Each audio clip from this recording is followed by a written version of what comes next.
Hey, Lynn. How you We doing? love Dread Central. Yeah, it's well known. We've been around for a very long time, and so I'm feeling really old. I just turned 30 recently, and that's like. So you're not old.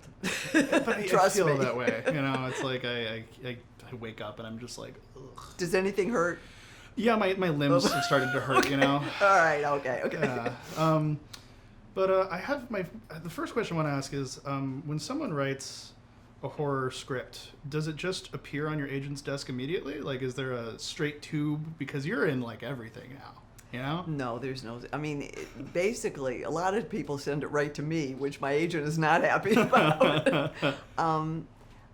You know, again, I sort of fancy myself as a storyteller, and I love a good story. I love a good character, and I love good people, and those are still the factors that draw me to a project. I do get sent a lot of stuff, for real. People do, and even my manager said to me, she said, "You're the only actor I know that people actually send stuff to." When she said, "You're too nice to me."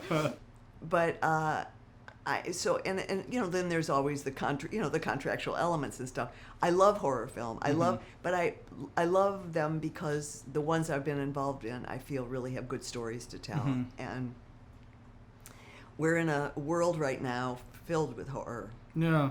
More than usual. You're talking about real life now. Real life. Yeah. And I feel as an artist a responsibility to discuss and tackle some of the ideas that pertain to now. Yeah. And actually, the Grudge is one of those. Rage is killing people. It's killing us. And this is a metaphor for that, you know, because we're dealing with ghosts. Yeah. But whether you call them ghosts or you call them whatever you want to call them, people are being unearthed by bad stuff. Yeah. And so in particular, this story was very pertinent to me. That's what I found about the film is that all the characters have an underpinning of some kind of failing in society. So your character in particular is dealing with illness and is...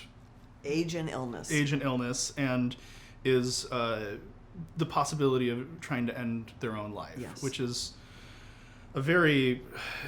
It's a topic that a lot of people either that have had to deal with their own families, right? And is that what drew you to this project? Was that story like what kind of how did you connect with that? It totally had to do with my excitement about the script. I saw Eyes of My Mother, which I thought was an extraordinary film. Yeah. And extraordinary in ways, again, because I didn't know, talk about the word insidious. Yeah. I don't even know why. I mean, when it was over, I was unhappy. Yeah. I mean, I don't feel right. Right. And it was like, you suddenly go, he has this talent to sort of move things around, typical imagery and ideas around in a way that become very uncomfortable. So there were elements of that in this as well, and knowing that that's how he works as a director, I was very excited to meet him and to work with him.